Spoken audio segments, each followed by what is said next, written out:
여러분 안녕하세요. 세상을 밝히는 희망의 등대 김만주 TV입니다. 오늘은 우리 사랑스러운 어린 제자와 함께 물방울 콘테스트 마일두 작가의 그림책으로 수업을 해보려고 합니다. 안녕, 반가워. 안녕하세요. 목소리 조금 크게 해야 될 거야. 그렇지? 네. 물방울 콘테스트. 자, 이 그림 한번 보자. 표지 그림을 보니까 어떤 것 같으니? 물방울들이 예뻐요. 물방울들이 예쁘구나. 그리고 다 웃고 있다, 그렇지? 네. 뭔가 좋은 일이 있나 봐요. 콘테스트, 사진 콘테스트도 하고 물방울들이 콘테스트를 한다는 거는 뭔가를 뽑는다는 거잖아. 네. 도대체 무엇을 뽑기 위해서 지금 얘네들이 이렇게 예쁘게 치장을 한 걸까 궁금합니다. 자, 선생님에게 좋은 책을 선물해 주신 마일두 작가님 고맙습니다.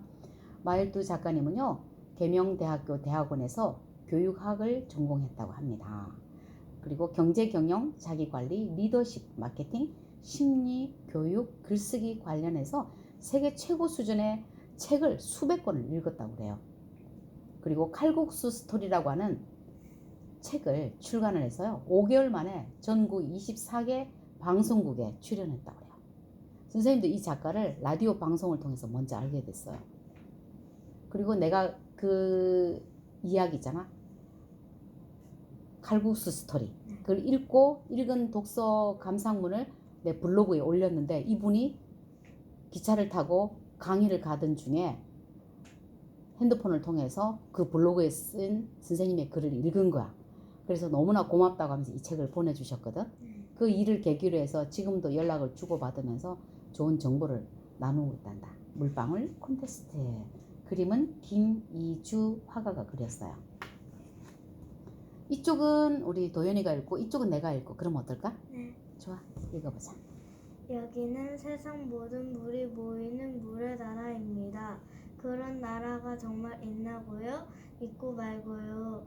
7색깔 무지개와 투명 물고기, 신비한 나무가 있는 요정들의 세상이랍니다.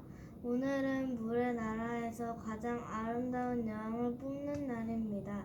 여왕이 되려면 예쁘기도 하지만 세상을 살기 좋은 곳으로 만들 수 있어야 합니다. 물방울들이 신비한 나무가 있는 요정들의 세상에서 지금 이곳에서 아름다운 여왕을 뽑는 날이었군요. 물방울들은 여왕이 되고 싶어서 선생님이 먼저 읽어버렸네. 어떡하지? 한 페이지씩 그냥 읽을까? 그게 낫겠다. 물방울들은 여왕이 되고 싶어서 모두 예쁘게 꾸미고 나왔습니다. 무지개 옷을 입은 물방울, 신비한 나무에 빛나는 잎을 달고 나온 물방울, 요정의 날개를 빌려서 달고 나온 물방울도 있었습니다. 하지만 아쉽게도 다 떨어졌고 4명만 최종 심사에 올랐습니다. 이제 후보들이 자기소개를 하면 심사위원 7명이 여왕을 뽑을 겁니다. 첫 번째로 이슬방울이 나왔습니다. 안녕하세요. 22번 이슬입니다. 저는 맑고 투명합니다. 호수나 바다에서 가장 깨끗한 물만 공기를 타고 떠오르기 때문이죠. 밤에는 안개가 되어 온 땅을 적셔주고 새벽에는 물기가 없어 죽어가는 생물에게 내려앉아 생명을 살리는 일을 하고 있습니다. 사막에 있는 선인장, 낙타, 도마뱀도 저를 먹고 살아갑니다. 이슬은 자신의 아름다움을 뽐냈습니다. 두 번째는 땀방울이 나왔습니다. 안녕하세요. 88번 땀방울입니다. 저는 일하는 것을 좋아합니다. 땀 흘려서 노력하면 큰 상을 받는다는 것을 알기 때문이죠. 그래서인지 사람들은 저로 인해 행복해합니다. 공부 잘하는 학생들, 올림픽에서 메달을 딴 선수들, 돈을 많이 번 사람들, 그리고 대통령까지도 제가 만들어 주었으니까요. 땀은 열심히 일하는 것을 최고로 내세웠습니다. 세 번째는 빗방울이 나왔습니다. 안녕하세요. 77번 빗물입니다. 저는 더러운 것을 보지 못하는 성격이에요. 그러다 보니 놀이터에서 뛰어노는 아이들, 운동장에서 축구 시합을 하는 선수들, 공장에서 땀 흘리는 사람들을 보면 깨끗하게 씻어줍니다. 더러운 옷도 빨래하고 그릇도 설거지를 합니다. 만약 제가 이런 일을 하지 않는다면 세상은 온통 더러움으로 가득 찰 겁니다. 빗물은 세상을 청소하는 일을 자랑스럽게 내세웠습니다. 마지막으로 눈물방울이 나왔습니다. 반갑습니다. 11번 눈물입니다. 저는 사람들이 보고 듣고 말하고 움직이는 모든 것을 마음으로 느끼게 해줍니다. 아기가 처음으로 엄마라고 말할 때, 남자가 여자에게 사랑을 고백할 때, 누군가가 자신에게 친절을 베풀 때, 나에게 감사할 일이 생겼을 때 사람들은 눈물을 흘립니다. 감동할 때 눈물이 나오는 것은 마음속에 있는 얼음이 녹기 때문이죠. 눈물은 감동에 대해 이야기했습니다. 후보들의 자기소개가 끝났습니다. 이제 심사위원 7명이 가장 많이 뽑은 물방울이 여왕이 될 것입니다. 심사위원들은 먼저 5대2로 이슬을 탈락시켰습니다. 이슬이 아름답고 물기가 부족한 지역에 내려 생명을 살리는 일을 하긴 했지만 그 정도로는 여왕이 되기에 부족하다고 생각했습니다. 다음으로 심사위원들은 땀방울을 탈락시켰습니다. 이번에는 4대3이었습니다. 그 이유는 첫째, 너무 지저분했기 때문입니다. 땀방울이 사람들을 노력하게 한 것은 잘한 일입니다. 하지만 후보가 지저분하다면 누가 여왕으로 인정하겠습니까? 둘째, 1등만 할 것을 부추기기 때문입니다. 세상에는 2등도 있고 꼴찌도 있습니다. 그런데 1등만 알아준다면 2등과 나머지는 어떻게 살겠습니까? 결국 빗물과 눈물만 남았습니다. 심사위원들은 시작부터 팽팽하게 맞섰습니다. 3명은 빗물 편을 들었고 다른 3명은 눈물 편을 들었습니다. 이제 최종 결과는 심사위원장에게 달렸습니다. 심사위원장이 막 판결을 내리던 순간이었습니다. 갑자기 빗물 편을 들었던 심사위원 중 한 명인 핏방울이 일어서서 말했습니다. 존경하는 심사위원장님, 눈물은 많은 생명에게 아픔을 안겨주었기에 여왕이 될 자격이 없다고 생각합니다. 지금까지 얼마나 많은 사람이 전쟁, 질병, 사고, 가난으로 눈물을 흘렸습니까? 이번에는 눈물편을 들었던 심사위원 중 한 명인 비눗방울이 일어서서 말했습니다. 존경하는 심사위원장님, 여왕이 될 자격이 없는 것은 빗물입니다. 빗물이 사람들에게 물을 주워 마시게 하고 세상을 깨끗하게 청소한 일은 참 잘한 일이다. 하지만 많은 사람과 생물들이 홍수로 목숨을 잃었습니다. 이렇게 되자 대회를 보러 왔던 물방울들은 심사위원장만 바라보았습니다. 그러자 심사위원장이 말했습니다. 물의 나라 시민 여러분, 마지막으로 빗물과 눈물의 이야기를 들어보고 여왕을 결정하겠습니다. 먼저 빗물부터 말씀해 주시죠. 빗물은 물의 나라 시민들을 향해 자신있게 외쳤습니다. 시민 여러분, 제가 많은 사람과 생물들의 목숨을 빼앗긴 건 사실입니다. 빼앗은 것. 빼앗은 건 사실입니다. 하지만 이것도 세상을 깨끗이 청소하는 방법입니다. 씨앗이 썩어서 많은 열매를 맺는 것처럼 죽음을 통해 세상이 새롭게 되는 것입니다. 약간의 희생으로 큰 이익을 얻을 수 있다면 작은 희생쯤은 받아들여야 하지 않을까요? 다음으로 눈물이 말했습니다. 그런데 눈물은 잘못이라도 한 듯 눈물을 흘리며 말했습니다. 시민 여러분, 핏방울 위원님 말씀대로 저는 많은 사람들에게 큰 슬픔을 안겨주었습니다. 이것 때문에 저도 얼마나 괴로웠는지 모릅니다. 가슴 아프지만 저는 앞으로도 사람들한테 눈물을 흘리게 할 수밖에 없습니다. 이것이 저의 일이기 때문입니다. 하지만 제가 할 수 있는 일이 또 한 가지 있다는 사실을 알게 되었습니다. 그것은 외롭고 상처받은 사람들에게 친구가 되어주는 것입니다. 눈물은 따뜻해서 마음의 상처를 씻어주는 약이 되기도 하니까요. 눈물이 이야기를 마치자 심사위원장이 일어서서 여왕의 이름을 발표했습니다. 친애하는 물의 나라 시민 여러분, 이제 여왕을 뽑겠습니다. 눈물이 바로 여러분의 여왕입니다. 눈물은 상처 많은 세상에 희망이 남아있다는 뜻으로서 사람들의 마음속에 영원히 기억될 것입니다. 여왕님 만세! 와!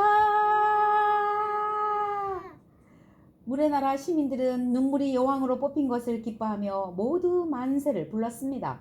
여왕이 된 눈물은 어떻게 하고 있었냐고요? 기쁨의 눈물을 흘리고 있었답니다. 이게 눈물의 색인가? 그치? 이야기는 이렇게 끝난답니다. 물방울 콘테스트. 마일드 작가님의 글은 읽으면 읽을수록 감동이 되는 것 같아요. 마음이 따뜻해지죠. 그래서 여기 소제목으로 이렇게 써놨다. 감동, 공감, 소통, 희망에 대한 이야기를 다루고 있대요. 감동을 주고 공감하게 하고 서로 소통하게 하는, 그리고 희망에 대한 이야기를 다루고 있는. 야, 우리 도연이라면 이 많은 물방울 중에서 누구를 뽑았겠니? 빗방울, 눈물방울, 땀방울, 이슬방울 있는데. 땀방울이요. 땀방울? 네. 왜? 땀방울은 노력한 만큼 큰 성적을 이루기 때문에 땀방울이. 그렇구나. 더 여왕이 될 자격이 있다 생각하는 거지? 네. 나는 이슬방울. 여기 심사위원장은 이야기를 다 들어보고 눈물을 뽑았잖아. 네. 근데 나는 이슬방울?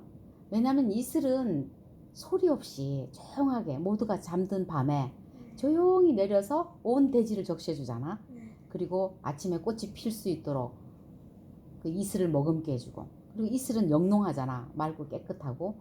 그래서 그 이파리에 떼구르륵 굴러가는 그 이슬방울을 보면 우리의 마음도 맑혀주고, 저렇게 순수하게 순결하게 그렇게 살아야겠다, 이런 마음도 갖게 해주는 것 같아. 그래서 이슬방울이 물방울 중에서 가장 깨끗하고 아름다운 게 아닌가, 나는 그런 생각이 들어. 근데 누가 여왕이 됐다고요? 눈물방울. 자, 눈물방울이 된 거에 대해서 불만 있니? 아니요. 나도 불만은 없어. 그렇지. 근데 왜 빗방울이 안 됐을까? 왜 빗방울이 떨어졌을까? 네 생각에는 왜 떨어진 것 같아? 빗물. 왜 빗물이 떨어졌을까?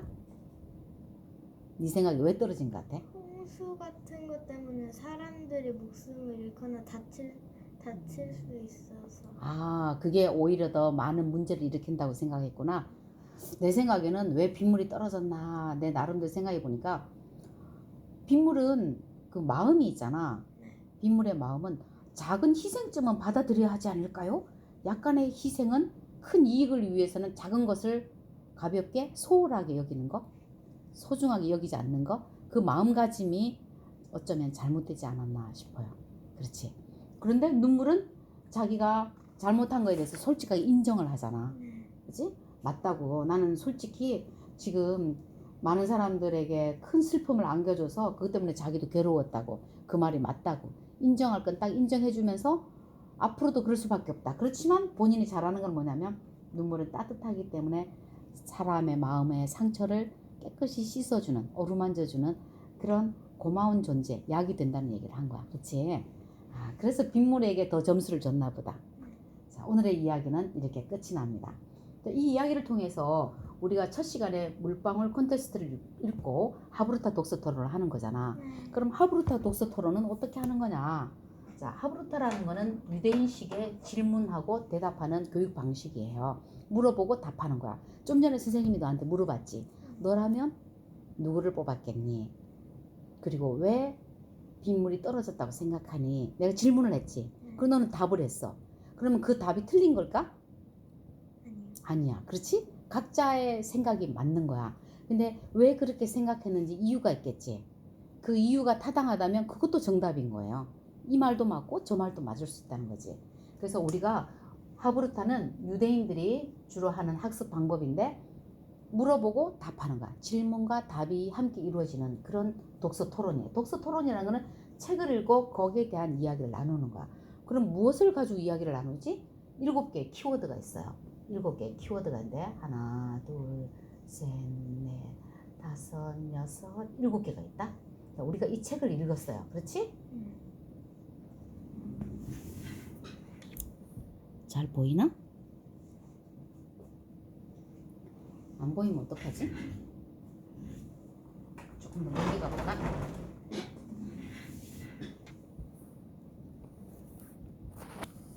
응, 잘 보인다. 좋아. 자, 책을 읽고 가장 먼저 해야 될 일은 아까 너랑 나랑 같이 뭘 했냐면 이게 1번 번호 매길게. 2번, 3번, 4번 이걸 외워야 돼. 5번, 6번, 7번. 항상 어떤 책이든지 이 방식을 따라서 하면 한 권의 책을 읽고 이야기를 나눌 때 이 방법대로 하게 되면은 책을 읽고 난 다음에 정리가 잘 돼. 그럼 제일 먼저 이 내용을 읽고 정리를 하기 위해서는 가장 기본적인 게 뭐냐면 너랑 나랑 소리내서 읽었지. 낭독이야. 책을 읽지도 않고 읽은 것처럼 이렇게 시침 떼고 있으면 될까? 안 되는 거야. 중간중간에 뭔가를 물어봤을 때 답을 할 수가 없겠지. 그런데 내가 1번부터 1페이지부터 끝까지 다 읽었으면 어떤 곳에 질문이 들어와도 내가 얘기를 할 수 있겠지. 그래서 낭독이 가장 중요한 거란다. 이게 이 전체의 60%야. 이 손가락이 10개잖아. 이 중에 낭독이 얼마만큼 차지하냐면 이만큼이야. 60. 그렇지. 아주 중요한 거지. 나머지 40을 가지고 이 나머지를 함께 이야기를 나누는 거예요. 그럼 가장 먼저 낭독을 했으면 그 다음 해야 될 건 뭐냐면 나의 경험을 얘기를 해요. 나의 경험. 너도 혹시 이런 적 있었니? 어디 콘테스트에 나가본 적 있다든지 노래자랑 나가본 적 있다든지 춤 대회 나가는 적 있다든지 백일장 그림 대회 뭐 다 있겠지? 거기에서 떨어진 경험을 말할 수도 있겠고 1등이 됐던 경험을 얘기할 수도 있어요. 자, 경험. 그 다음 뭘까요? 가장 재밌었던 부분이 어디라고 생각하니? 이런 거 하나씩 해볼까? 그럼 지금부터. 자, 일단 우리가 읽었어요. 자, 그럼 경험 한번 먼저 얘기해보자.